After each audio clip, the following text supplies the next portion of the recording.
ডিসেম্বরেই নির্বাচন চায় বেশিরভাগ দল, বলছে বিএনপি। জুলাই সনদের আগে ভোটের তারিখ নয়, দাবি এনসিপির।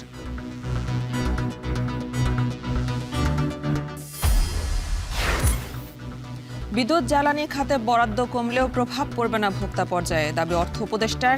শিক্ষায় বরাদ্দ নিয়ে হতাশা।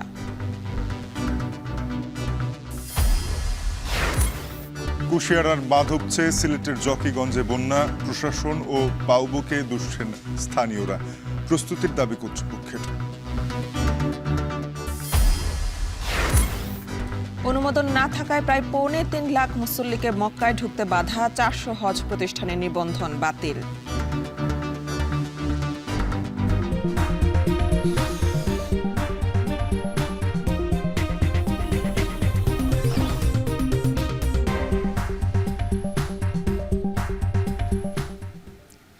স্বাগত। এখন সকালে পুরো আয়োজন জুড়ে সঙ্গে আছে আমরা দুজন, আমি মেহেরি নানি এবং আমি তানজিম শাফিন। ঐকমত্য কমিশনের সঙ্গে সংলাপের ধারাবাহিকতায় প্রধান উপদেষ্টার সঙ্গে দ্বিতীয় দফায় বৈঠকেও উঠে আসলো নির্বাচনের প্রসঙ্গ। অধিকাংশ দল বলছে নির্বাচনের তারিখ ঘোষণা হলেই সংকট কেটে যাবে। বৈঠক শেষে বিএনপি বলছে বেশিরভাগ দলই ডিসেম্বরেই নির্বাচন চেয়েছে, তবে এপ্রিলের পরে নয় বলছে জামায়াত। আর এনসিপির মত জুলাই সনদের আগে কোনোভাবে নির্বাচনের তারিখ নয়।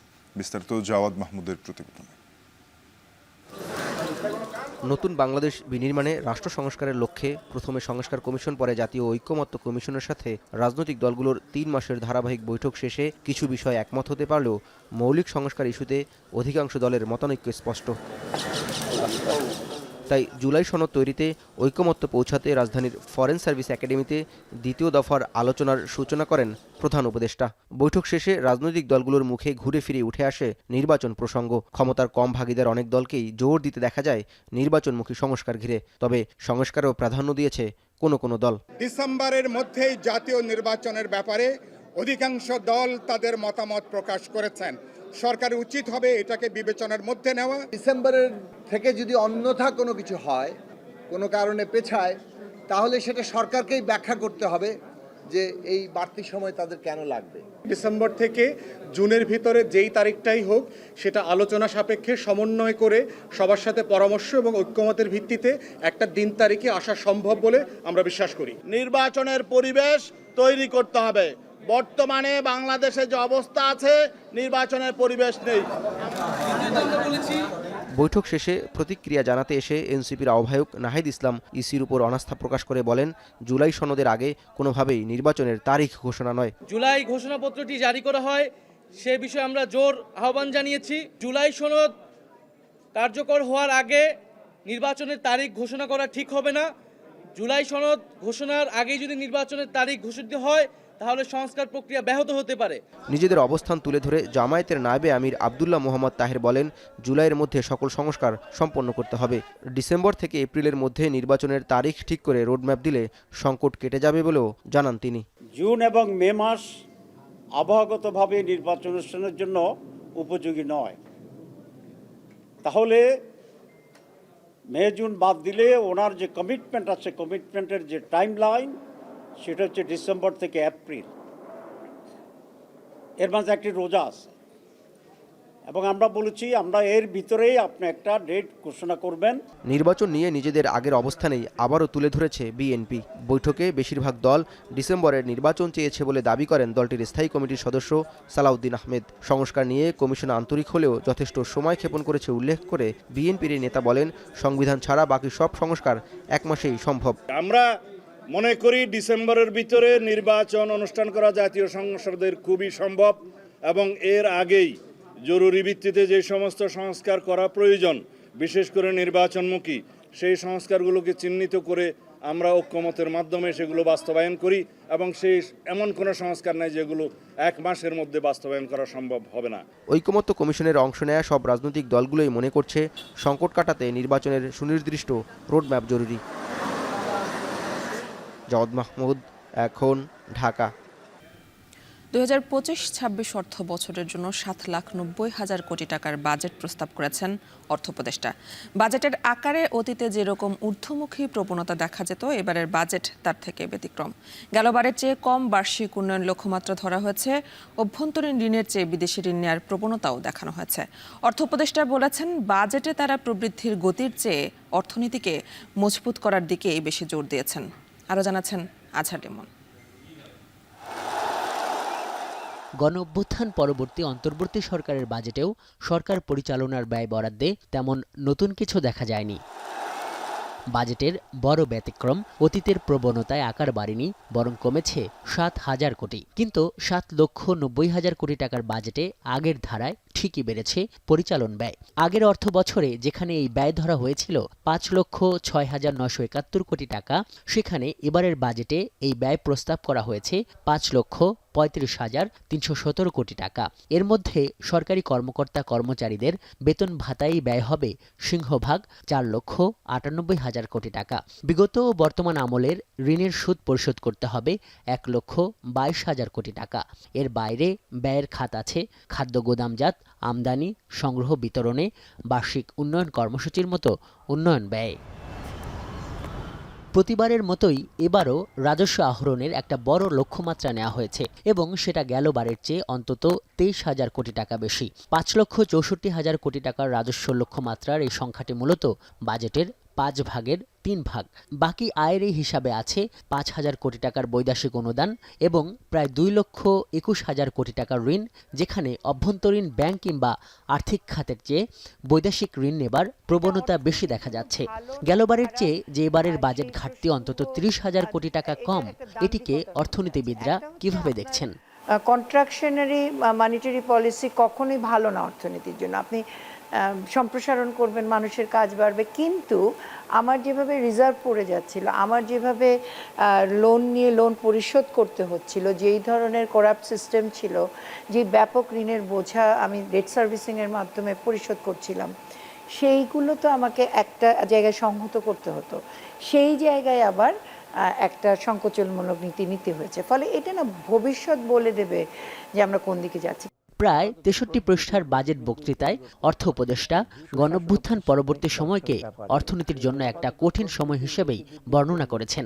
1.5 দশকে দুর্নীতি এবং সুশাসনের অভাবে দেশের প্রায় সকল প্রতিষ্ঠান ধ্বংসের দ্বারপ্রান্তে পৌঁছেছিল।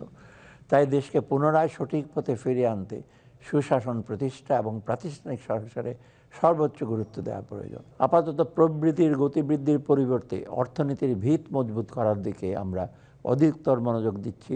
এই শক্তিশালী ভিত্তি হবে আগামী বাংলাদেশের বিনির্মাণের সোপান।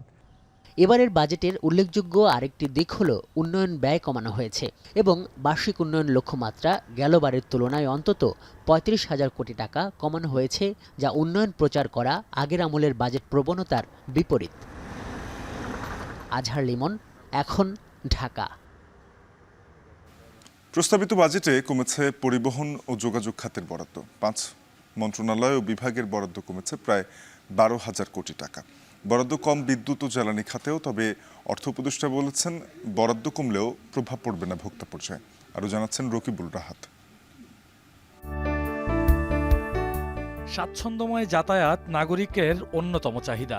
একই সাথে অর্থনীতির গতি প্রকৃতি নির্ভরশীল যোগাযোগ অবকাঠামোর উপর। তাই বাজেটে পণ্যের দাম বাড়া বা কমার পরেই অনেকের আগ্রহের জায়গা যোগাযোগ ও পরিবহন খাতের বরাদ্দ নিয়ে।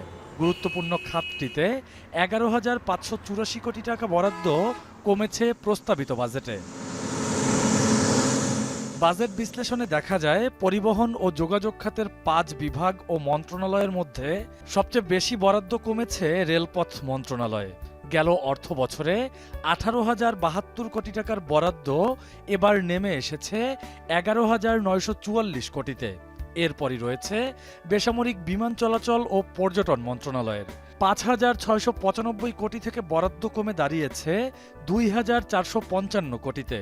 সেতু বিভাগের বরাদ্দ গেল অর্থ বছরের তুলনায় কমেছে 1,296 কোটি টাকা।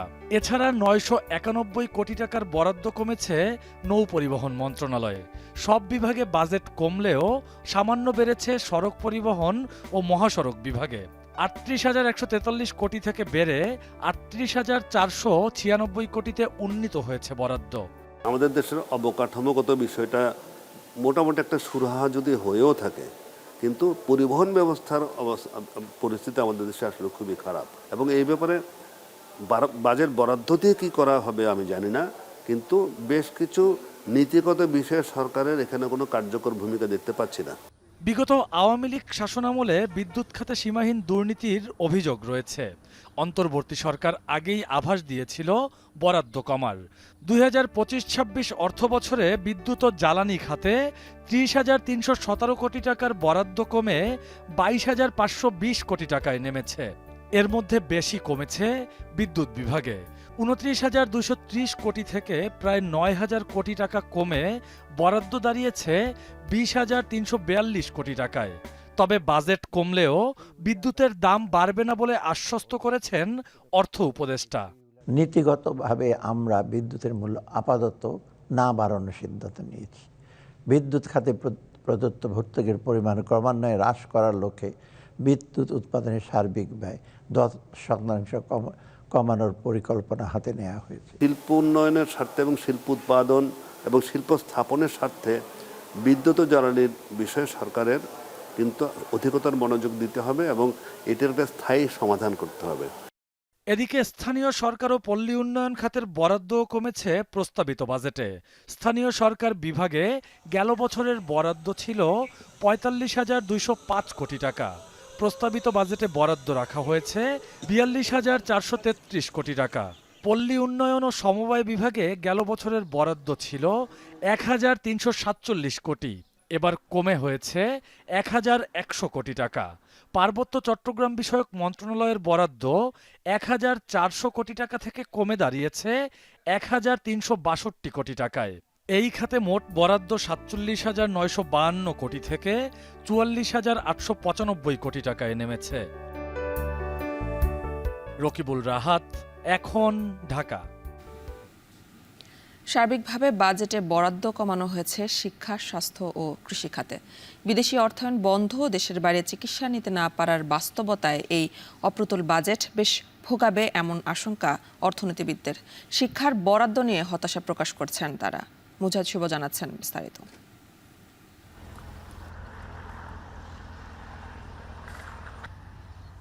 প্রতিবারের মতো এবারও সার্বিকভাবে বাজেটে বরাদ্দ কমানো হয়েছে শিক্ষা, স্বাস্থ্য ও কৃষি খাতে। শিক্ষা ও স্বাস্থ্যের মানোন্নয়ন এবং কৃষিতে চাহিদার কয়েকগুণ উৎপাদন বৃদ্ধির লক্ষ্যে এসব খাতে বরাদ্দ বাড়াতে বলা হলেও চিত্র হয়েছে উল্টো। যদিও প্রতিটি খাতের কিছু কিছু বিষয়ে বরাদ্দ বাড়ানো হয়েছে।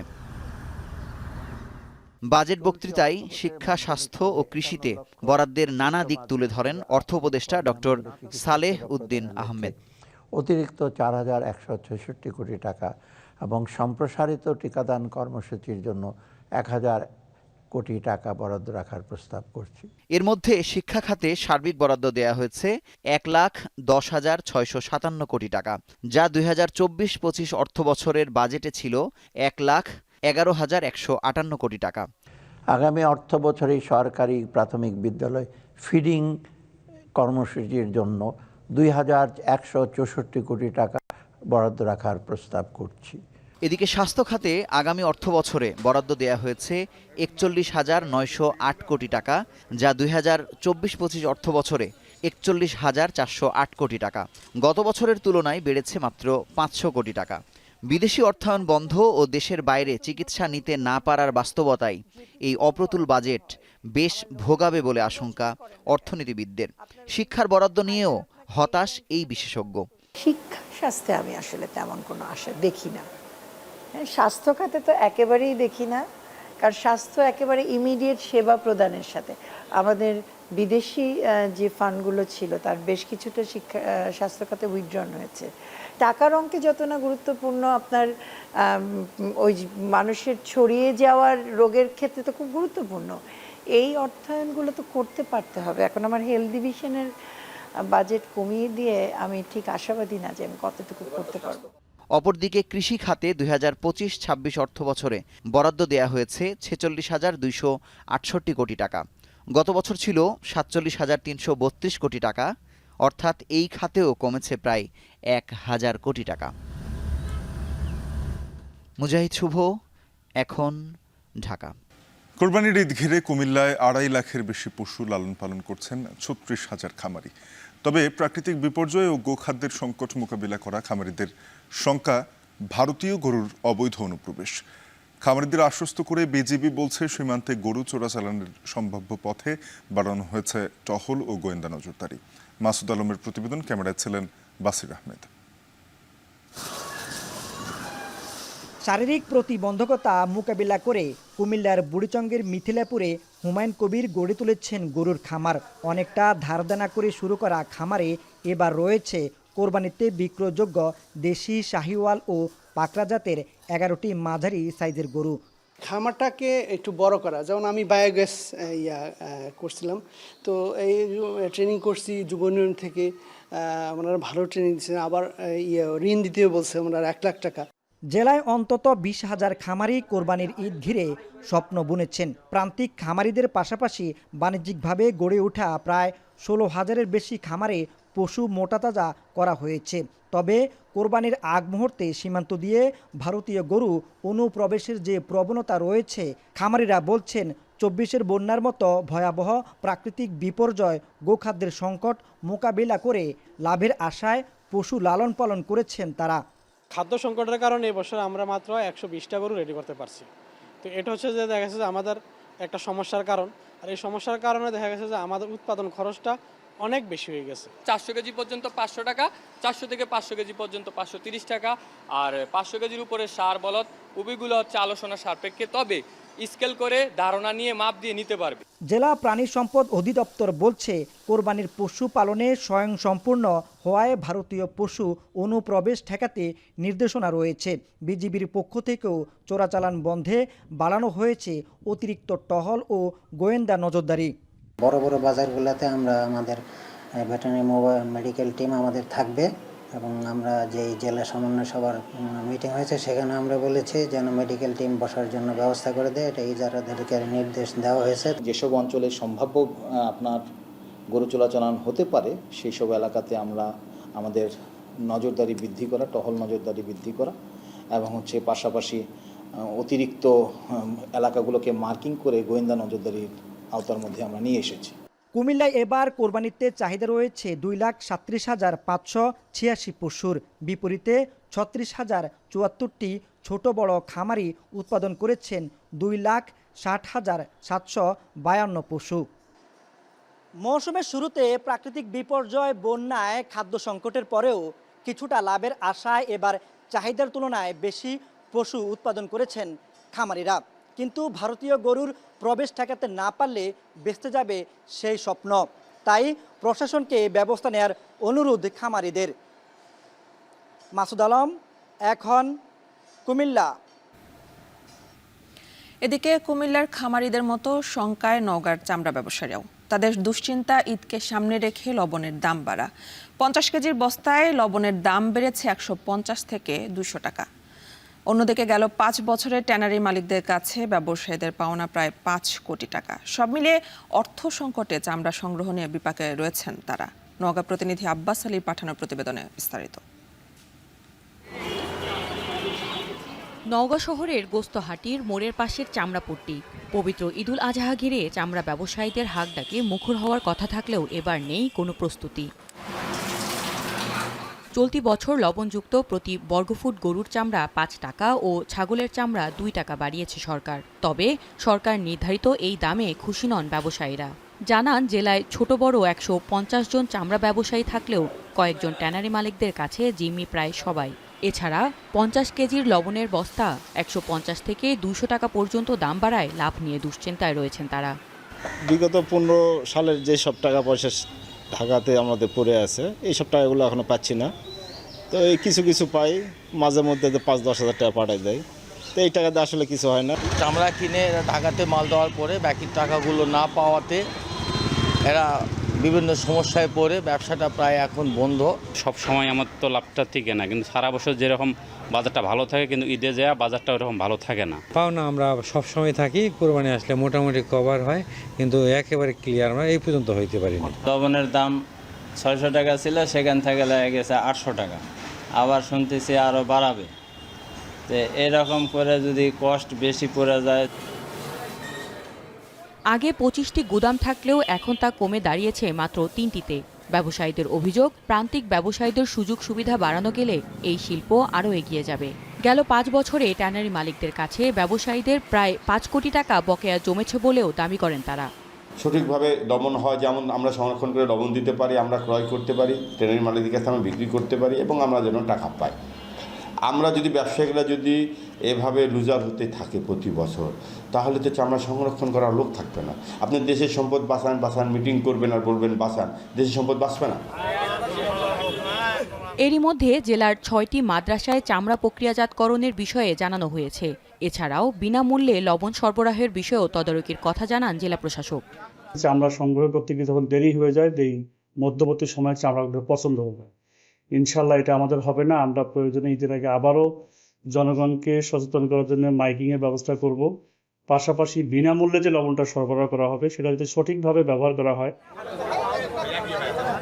এবছর 2 লাখ চামড়া প্রস্তুতের আশা ব্যবসায়ীদের। এই শিল্পকে টিকিয়ে রাখতে বকেয়া পরিশোধ সহ সরকারের নজরদারি বাড়ানোর দাবি সংশ্লিষ্টদের। এখন নওগাঁ। স্রোতের কাছে হার মানছে স্থানীয়দের প্রাণপণ চেষ্টা। কুশিয়ারা নদীর বাঁধ উপচে সিলেটের জকিগঞ্জের বেশ কয়েকটি গ্রামে ঢুকছে পানি। প্রতি বছর ঢলের জলে এমন দুর্ভোগে প্রশাসন ও পানি উন্নয়ন বোর্ডকে দুষছেন এলাকাবাসী। বিপদসীমার উপর দিয়ে কুশিয়ারার পানি বইছে এমন যুক্তি দেখিয়ে দায় সেরেছে পানি উন্নয়ন বোর্ড। আর স্থানীয় প্রশাসনের দাবি, বন্যা মোকাবেলায় নেওয়া হয়েছে সব প্রস্তুতি। সন্দীপন শুভর প্রতিবেদনে বিস্তারিত ছবি তুলেছেন সেলিম মিয়া। উজানের ঢল এবং ভারী বৃষ্টিপাতের ফলে সৃষ্ট প্লাবন থেকে বাঁচতে আপ্রাণ চেষ্টা করছেন জকিগঞ্জ উপজেলার সদর ইউনিয়নের রাড়াই গ্রামবাসী। শুধু রাড়াই গ্রাম নয়, বরং সদর ইউনিয়নের মমিনপুর, মানিকপুর, পলাহাট সহ মোট 20টি গ্রামে ঢুকেছে বানের পানি। চরম দুর্ভোগে পড়েছেন এলাকার হাজার হাজার মানুষ। বর্তমানে আমরা রাস্তাঘাট বাড়িঘরের অনেক পানি ঢুকে গেছে। যারা নিচ অবস্থায় বাড়ি আছে তাদের বাড়িঘরে পানি ঢুকে গেছে। এই জায়গাটায় ভাঙ্গে এবং যখন কন্ট্রাক্টর আসে তখন নিচের থেকে মাপটানে দেওয়ার সময় এটারে আরো কমাইয়া দেয়। এই এলাকার খুবই ভয়ঙ্কর অবস্থা। আমরা স্কুল কলেজ সবকিছু ডুবে গেছে, এর বাদে আমাদের বাড়িঘর ডুবে গেছে, আমাদের অনেক কষ্ট হচ্ছে। আমরা 2022 থেকে এটা আমরা ধারাবাহিক একটা রুটিনের মধ্যে পরিণত হয়েছে। মানুষ বাড়িঘর ছাড়িয়া মানুষ বাড়া গিয়া আছে। এখন আমরা ওই বাজুত আছি, আমরা বানচান দিয়া খুব কষ্ট আমরা আছি রাখা। হঠাৎ বানের জলে তলিয়ে যাওয়া গ্রামবাসীর অভিযোগ, পানি উন্নয়ন বোর্ড সহ সংশ্লিষ্টদের অবহেলায় প্রতি বছর ভারী বৃষ্টিপাত এবং উজানের ঢলে বন্যায় প্লাবিত হয় উপজেলার প্রায় অর্ধশত গ্রাম। গাঁওলায় চান্দা তুলিয়া 500, 1000, 2000, 5000 দেশ বিদেশি সারা মিলিয়া। আর দয়া করে পানি উন্নয়ন বোর্ডে কইও আমরা রাড়াই গাঁও আর ব্যবসা তাইতা না। সবচেয়ে বড় প্রবলেম হয়েছে পানি উন্নয়ন বোর্ডের যে কার্যকলাপ যেগুলো, এগুলো আবার সব দুর্নীতি আর সময় মতো কাজ করে না। এক মাসে এসা 2 থেকে 1 ঘন্টা কাজ করে, এরপরে তারা চলে যায়। বৃষ্টির দিনে আবার এসা ব্লকে কাজ লাগে, তারপর বলে যে বৃষ্টির জন্য আমরা পারি নাই। তবে পানি উন্নয়ন বোর্ড বলছে, সুরমা ও কুশিয়ারার পানি বিপদসীমার ওপর দিয়ে প্রবাহিত হওয়ায় বেশ কয়েকটি বাঁধ উপচে বন্যার সৃষ্টি হয়েছে। জকিগঞ্জ, কানাইঘাট এবং বিয়ানীবাজার এলাকায় কুশিয়ারা নদীর পানি উপচে লোকালয়ে কিছুটা পানি প্রবেশ করছে এবং বন্যা পরিস্থিতি সৃষ্টি হয়েছে। তবে ভারতে যেহেতু বৃষ্টিপাত কমে যাচ্ছে, তো আশা করা যায় আগামী 2 থেকে 3 দিনের মধ্যে বন্যা পরিস্থিতির কিছুটা উন্নতি হবে। এদিকে জকিগঞ্জ উপজেলার বিভিন্ন গ্রাম এবং পৌর এলাকায় পানিবন্দী মানুষের দুর্দশা লাঘবে এবং স্থায়ী বন্যা পরিস্থিতি মোকাবেলায় 57টি আশ্রয় কেন্দ্র প্রস্তুত রাখা হয়েছে। বিপদসীমার উপর দিয়ে পানিটা প্রবাহিত হচ্ছে, বিভিন্ন জায়গায় পানি উপচে কিছু পানি ঢুকতেছে এবং অতিবৃষ্টির কারণে কিছু জায়গায় জলাবদ্ধতা তৈরি হয়েছে। আমাদের 57টি আশ্রয়কেন্দ্র প্রস্তুত আছে, শুকনো খাবার রয়েছে এবং যে কেউ, আমাদের কন্ট্রোল রুম খোলা আছে, যে কোনো পরিস্থিতিতে যে কেউ আমাদের সহযোগিতা পাবেন। এছাড়াও জেলার যে কোনো উপজেলায় বন্যা পরিস্থিতির অবনতি ঘটলে উদ্ধার কার্যক্রম এবং ত্রাণ সহায়তা প্রদানে জেলা প্রশাসনের সার্বিক প্রস্তুতি রয়েছে বলে জানান সিলেটের জেলা প্রশাসক। একই সাথে জেলায় প্রস্তুত রাখা হয়েছে মোট 587টি আশ্রয় কেন্দ্র। এরকম বর্ষণ অব্যাহত থাকে, সেক্ষেত্রে যদি বন্যা একটু দীর্ঘ সময় থাকে অথবা পানি দীর্ঘ সময় ওয়াটার লগিং হয়ে থাকে, সেটার ক্ষেত্রে আমরা আমাদের যে আশ্রয় কেন্দ্র আছে সেগুলোর মাধ্যমে সেবা দেওয়ার চেষ্টা করব। আর যারা নিজ নিজ জায়গায় থাকবে তাদেরকে আমরা ত্রাণ পৌঁছে দেওয়ার জন্য পর্যাপ্ত জলযান এবং স্বেচ্ছাসেবী প্রস্তুত রেখেছি। পানি উন্নয়ন বোর্ডের তথ্য মতে সিলেটের 11টি পয়েন্টের মধ্যে মোট 4টি পয়েন্টে সুরমা ও কুশিয়ারা নদীর পানি বিপদসীমার উপর দিয়ে প্রবাহিত হচ্ছে। এছাড়াও বাকি 6 থেকে 7টি পয়েন্টের পানিও বিপদসীমা ছুঁই ছুঁই করছে। কুশিয়ারা নদীর পানি এখন বিপদসীমার উপর দিয়ে প্রবাহিত হচ্ছে এবং দানবের রূপ নিয়েছে এই কুশিয়ারা। জকিগঞ্জ ইউনিয়নের বেশ কয়েকটি গ্রাম ইতোমধ্যেই প্লাবিত হয়েছে। রাড়াই গ্রামের এই বাঁধটি ভেঙে যাওয়ায় প্লাবনের মুখে পড়েছে হাজার হাজার পরিবার। পানি উন্নয়ন বোর্ডের গাফিলতি এবং স্থানীয় প্রশাসনের কর্তব্যহীনতাই এর প্রধান কারণ হিসেবে বলছেন স্থানীয় জনগণ। সন্দীপন শুভ, এখন জকিগঞ্জ, সিলেট। ফেনীতে সপ্তাহ ব্যবধানে কেজিতে 8 থেকে 10 টাকা পর্যন্ত বেড়েছে বেশিরভাগ সবজির দাম। বিক্রেতাদের দাবি সরবরাহ কম থাকায় ঊর্ধ্বমুখী বাজার। এ নিয়ে আরও জানাতে শহরের সুলতান মাহমুদ পৌর হকার্স মার্কেট থেকে যুক্ত হয়েছেন সহকর্মী সুলাইমান ডালিম। ডালিম, জানাবেন সবজি সরবরাহ কমার কারণ কি বলছেন বিক্রেতারা, আর কোন সবজির দাম কতটা বেড়েছে?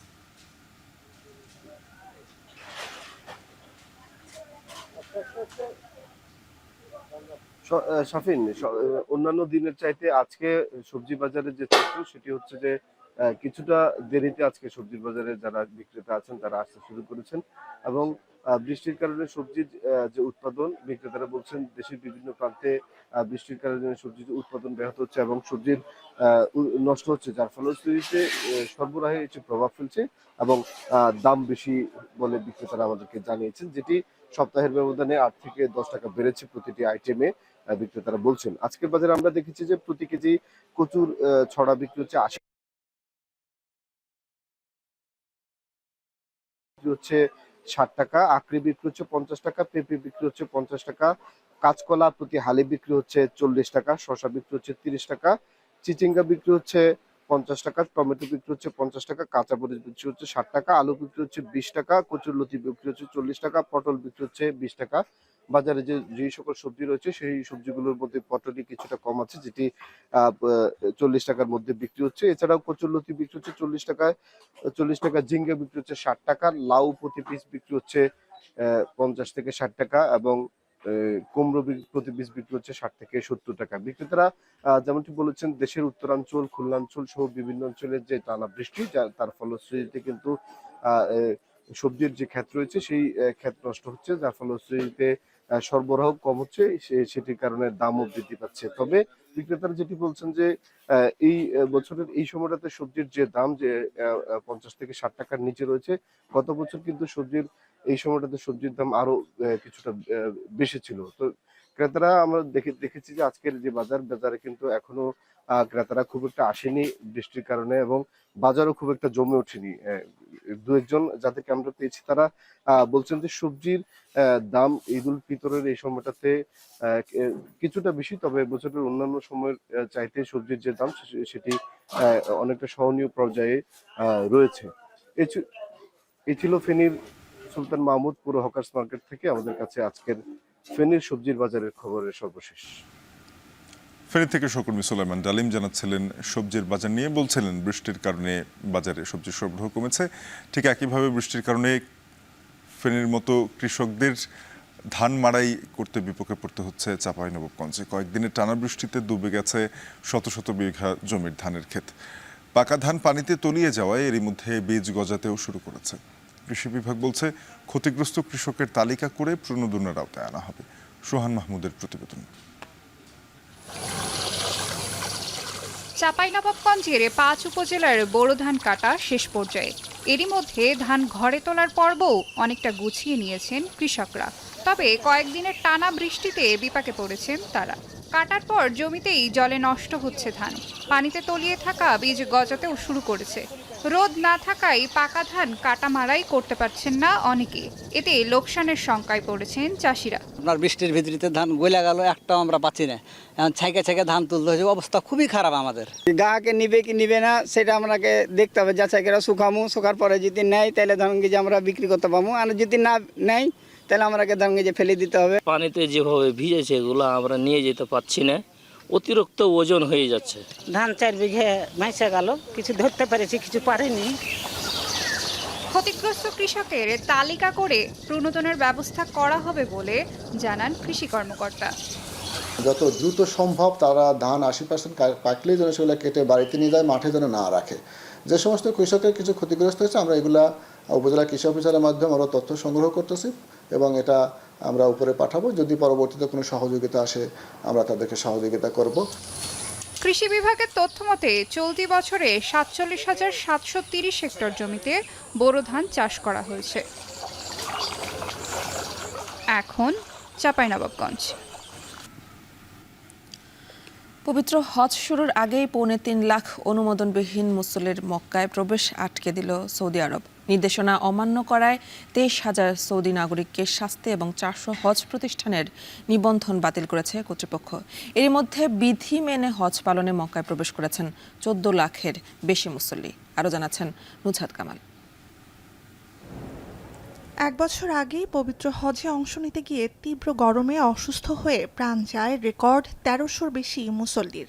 সৌদি সরকারের দাবি এদের বড় অংশই অনুমোদন ছাড়া হজে অংশ নেয় পাননি প্রাথমিক চিকিৎসা সহ কর্তৃপক্ষের কোনো সেবাই।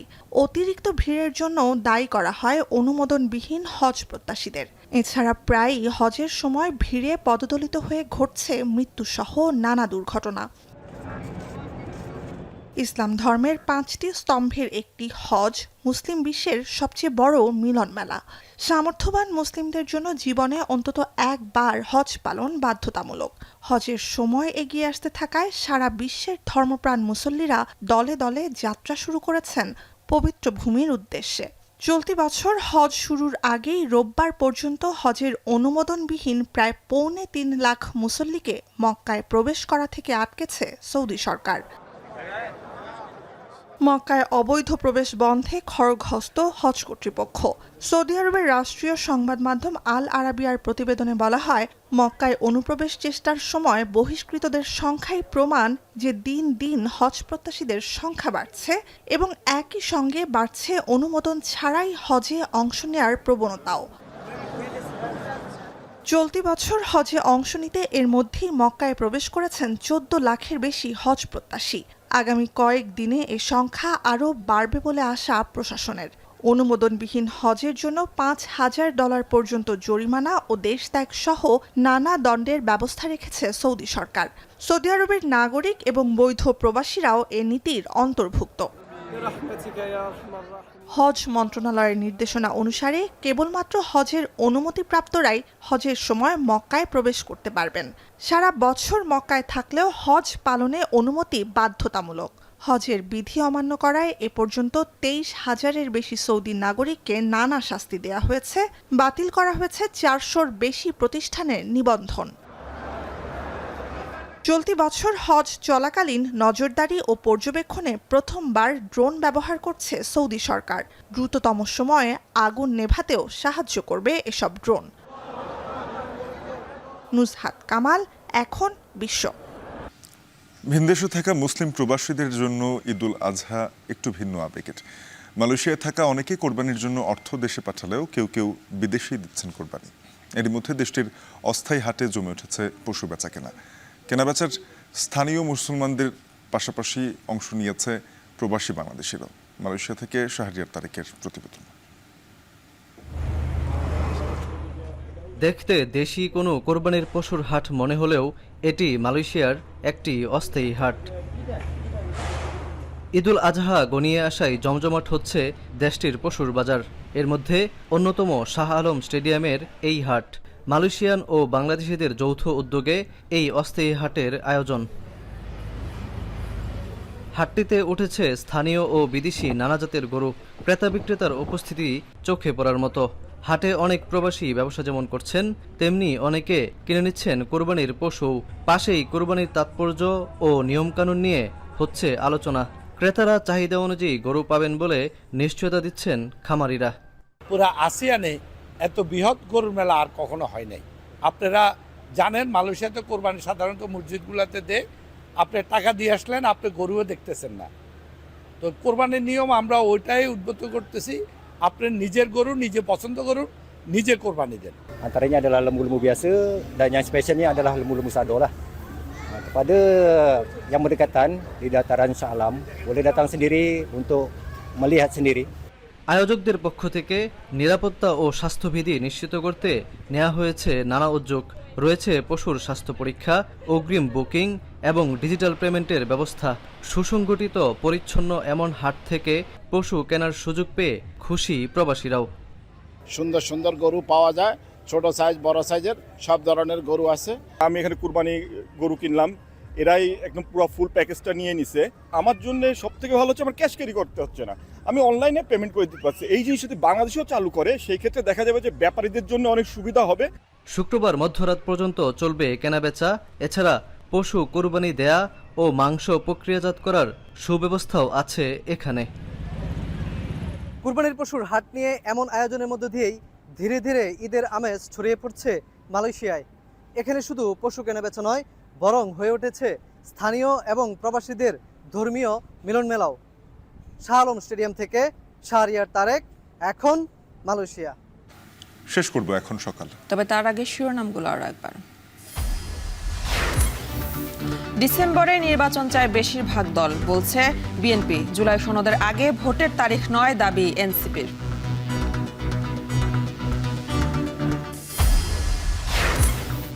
বিদ্যুৎ ও জ্বালানি খাতে বরাদ্দ কমলেও প্রভাব পড়বে না ভোক্তা পর্যায়ে, দাবি অর্থ উপদেষ্টার।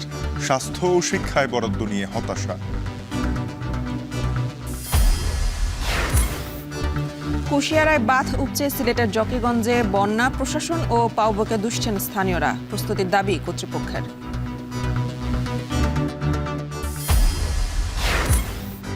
অনুমোদন না থাকায় প্রায় ৩.৫ লাখ মুসল্লিকে মক্কায় ঢুকতে বাধা। ৪০০ হজ প্রতিষ্ঠানের নিবন্ধন বাতিল।